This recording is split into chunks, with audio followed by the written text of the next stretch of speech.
Vi skal nu kigge på en anden form for arrays. Vi skal kigge på standard indbygget arrays, som altså er indbygget i sproget C++.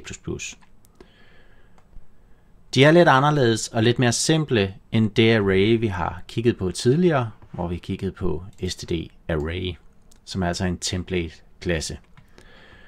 Hvis vi der skulle lave et array med 5 elementer, så skrev vi array, typen integer og 5 elementer, og så variabelnavnet, score for eksempel. Og så kunne vi sætte med list initialization, hvad værdierne skulle være. Med de indbyggede arrays, der skriver vi bare typen, som arrayet skal indeholde, og så variabelnavnet, og så skarpe parenteser med et tal ind i. Og det tal ind i, det angiver altså, hvor mange elementer, der er i vores array. Og så kan vi eventuelt skrive med list initialization, hvad skal arrayet initialiseres til. Det er en måde at lave arrays på. Og det er altså den mest simple måde at lave arrays på. Den form for arrays her er ikke lige så smarte som de andre arrays. De kan anvendes på samme måde, hvis vi skal indeksere ind i arrayet. Her har vi sc af 4, det vil sige det femte element i vores array. Så har vi score af 4, det vil sige det femte element i vores score array. Det er altså et simpelt array, sc, og et standard array, det er altså score. Så vi kan altså adressere ind i det på nøjagtig samme måde som tidligere. Men så kan vi sige, jamen hvordan får vi fat i størrelsen af det her array? Jamen, hvis jeg bruger sizeof-funktionen og kalder den på arrayet sc, jamen, hvad får jeg så ud af det i forhold til, hvis jeg kalder score.size? Det er begge to integer arrays. Der er 5 elementer i dem begge to, så vi skulle gerne få at vide, at der er 5 elementer i hver. Men det vi kan se her er sizeof. Den skriver altså, at der er 20. Og hvorfor skriver den så, at der er 20 elementer? Det er fordi, den tæller det i antallet af bytes. Så det vil sige, at vi har en integer. En integer, den er 4 byte. Der er 5 elementer. Det vil sige, at det er 20 bytes i det hele. Det kan vi så komme udenom. Det kan vi gøre ved at dividere med størrelsen af en integer. Så vi har altså sizeof af sc divideret med sizeof af sc af 0. Det vil sige, hvad fylder hele arrayet, divideret med, hvad fylder det første element i vores array. På den måde så får vi altså udskrevet, hvor mange elementer er der i vores array. Så det vil sige, nu får vi altså 5 her. Så vi kan godt tælle antallet af elementer i vores array med for eksempel brug af funktionen sizeof. Men hvis jeg nu bruger en funktion, som parameter skal have et array. Nu har jeg lavet en funktion, der hedder sizef. Det eneste den gør, det er, at den returnerer størrelsen af vores array. Så det er en relativt simpel funktion. Men uanset hvilken form for funktion jeg har lavet, hvis den tager et array som parameter, så skal den jo bruge de værdier, der er i arrayet. Ellers så skulle man jo ikke have det som parameter til den funktion, man laver. Min sizef-funktion, den returnerer altså blot det her sizeof af array, divideret med sizeof af array af 0. Man skal være opmærksom på, at når man har en parameter til en funktion, så svarer det altså bare til, at man har en pointer til det her array. Så det vil sige, at den tager altså en integer pointer, som jeg kalder array. Her er det vigtigt at bemærke, at stjernen her, det er altså en pointer, men pointer, de kan bruges ligesom almindelige arrays, så vi kan altså godt indeksere ind i vores array ved brug af firkantparenteserne stadigvæk. Godt. Lad os prøve at lige gå ned til det andet stykke kode her igen. Tilsvarende så har jeg lavet en sizefct-funktion, som jeg kan kalde på mit almindelige array her, altså mit standard array her. Og den funktion, den ser lidt anderledes ud. Her er jeg nødt til at lave en template-funktion, fordi jeg er nødt til at fortælle, at det her array, det kan være af vilkårlig størrelse, ellers var det lidt uinteressant, hvis jeg lavede en funktion, der kun kunne tage et array med for eksempel 5 elementer. Jamen, her er der altså nødt til at sige, jamen, den her n-værdi kan være hvad som helst, så er jeg nødt til at definere den her funktion som en template-funktion. Så jeg skriver altså template size t n. Det betyder, at den her n, det skal altså være en størrelsestype. Og den her parameter er så et standard array, som indeholder integers med n elementer. Hvis jeg går ned til min kode igen her og kører mit program, så kan jeg se, at den nederste her, size fct af score, den giver rigtig nok lige med 5. Det er altså min template-funktion, som tager den her standard array fra min array header. Hvis jeg bruger det simple indbyggede array, jamen så min size f-funktion, den giver altså værdien 2. Og hvorfor gør den så det? Vi prøver at gå op til vores kode her igen. Og der kan vi altså se, at jeg har også en advarsel her. Der står her, size of array will return the size of the pointer, not the array itself. Og det vil altså sige, at jeg får at vide, hvor mange bytes fylder min pointer. Og den fylder 8 bytes. En integer er 4 bytes, så derfor får jeg resultatet 2, uanset hvor mange elementer, der er lagret i mit array.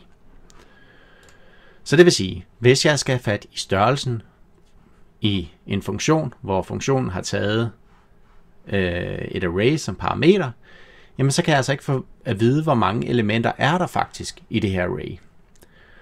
Så der er jeg altså nødt til at ligesom have en parameter mere med i min funktion. Jeg har prøvet at lave en anden funktion her, som hedder toString. Den tager et array, og så tager den en størrelse som anden parameter, og så gennemløber den med forløkken mit array og udskriver værdierne til en stringstream, og stringstreamen bliver så returneret som en streng fra den her funktion, og den har jeg prøvet at køre her, så jeg kalder altså toString med mit array, og så længden af arrayet, altså size of af sc, divideret med size of af det første element i sc. Det vi så kan se her, det er, at min toString funktion her, den returnerer altså 1, 2, 3, 4, 5. 1, 2, 3, 4, 5. Det var indholdet af mit array. Grunden til, at den ved, at den skal udskrive 5 forskellige værdier, det er, fordi jeg har som parameter til funktionen her angivet, at der skal altså være de her 5 elementer, den skal udskrive. Så kan man sige, hvorfor kan sizeof ikke finde ud af, når det er et funktionskald, hvor stort arrayet er? Men det er fordi, at den information ligger ikke lagret nogen steder. Når jeg bruger sizeof her, så skal det altså kunne afgøres, når jeg kører mit program. Altså der, hvor jeg opretter mit array. Det er altså der, compileren skal vide, hvor stort er mit array. Så snart jeg har det med som parameter til en funktion, jamen, så kan jeg ikke længere afgøre, hvor stort mit array er. Når jeg bruger et standard array, jamen det er jo en lidt mere kompliceret datatype, og array fra standardbiblioteket som template, jamen den har jo 2 template parametre. Den har typen, og den har størrelsen. Det vil sige, at størrelsen, den ligger altså gemt i det her objekt, og objektet lærer altså størrelsen sammen med vores data, som er indeholdt i vores array, jamen så kan vi altså altid få fat på størrelsen, også selvom vi tager det med som parameter til en funktion.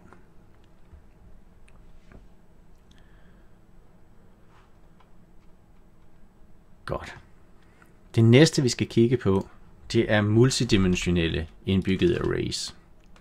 Det er altså, hvordan laver man arrays, hvor vi kan indeksere med flere parametre ind i mit array. Jeg skriver simpelthen bare int arrayets navn, hvor mange elementer skal der være i den første, og hvor mange elementer skal der være i det næste. Det vil sige, så får jeg altså et array, som indeholder 3 andre arrays, og de her andre arrays, de har altså 5 elementer hver. Hvis jeg skal gennemløbe sådan et array her, jamen så laver jeg en forlykke her, hvor jeg løber fra i lige med 0 til med lige med 2, og så inkrementerer jeg altså i for hvert gennemløb. Så inde i den forlykke har jeg en ny forlykke, hvor jeg har en variabel j, som løber fra 0 til med 4, inkrementeres for hvert gennemløb, og så kan jeg altså udskrive, hvad er det i,j element i det her array. Det her rent matematisk svarer jo til en matrixstruktur, hvor vi har 3 rækker og 5 søjler. Så altså det er en i-række og den j-søjle, vi udskriver med en tabulator mellem hvert element, og for hver række jeg har udskrevet, nu så udskriver jeg et linjeskift.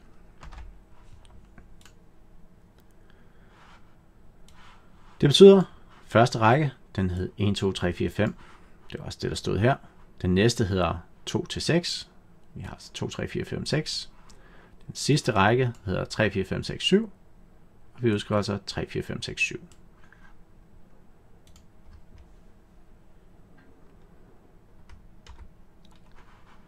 Så vi kan altså også relativt let lave multidimensionelle arrays med de simple indbyggede arrays. Det kunne vi også gøre med standard array, som vi har set tidligere. En ting, jeg lige vil prøve at nævne her, det er, at vi lavede vores template-funktion her, hvor vi havde template-parameteren n, som altså var en størrelse, som angav, at arrayets antal af elementer var underordnet for template-funktionen. Det var op til compileren at finde ud af, hvor stort arrayet var, afhængig af der, hvor man kalder sit program. På tilsvarende vis, så kunne vi også godt kigge på den her integer-parameter her, fordi vi kan sige, jamen det behøver ikke være en integer. Hvad hvis vores funktion nu skulle tage et array med doubles, eller floats, eller unsigned integers? Jamen, så kunne vi jo lige så godt lave vores funktion som en template-funktion på den parameter også. Og det kan vi også gøre. Det har jeg forberedt her. Og der kan vi altså se her, at jeg har kaldt funktionen nøjagtigt det samme. Jeg har bare lavet en template-parameter mere, som jeg skriver, den hedder class t. Og så bruger jeg typen t her, hvor compileren sig selv igen kan finde ud af, jamen der hvor den kaldes med et array, hvor typen er integers og et eller andet givende antal elementer, jamen så virker vores funktion også, uanset om det er en double eller en float eller hvad det er. Vi kan lige prøve at køre vores program her, så I kan se, at det stadigvæk virker. Det er altså size fct af score, den er stadigvæk lige med 5. Så vi kunne altså generalisere den her funktion lidt yderligere. En anden ting, jeg også lige vil nævne her, det var, at jeg lavede min funktion her, der hed sizef. Sizef tog en pointer til et array. Og der nævnte jeg, at det svarede til, at pointeren her svarede fuldstændig til et array. Man kan også skrive det her på en lidt anden måde. Hernede i funktionen, hvor jeg har toString, der har jeg i stedet for at angive det som en pointer, har jeg altså angivet det med 2 firkantparenteser efter navnet array. Det er fuldstændig ekvivalent, om man skriver sådan her med firkantparenteser, eller om man bruger en stjerne for at angive det en pointer. Det giver nøjagtigt det samme. Jeg kunne altså heroppe fjerne min stjerne, skrive firkantparenteser her.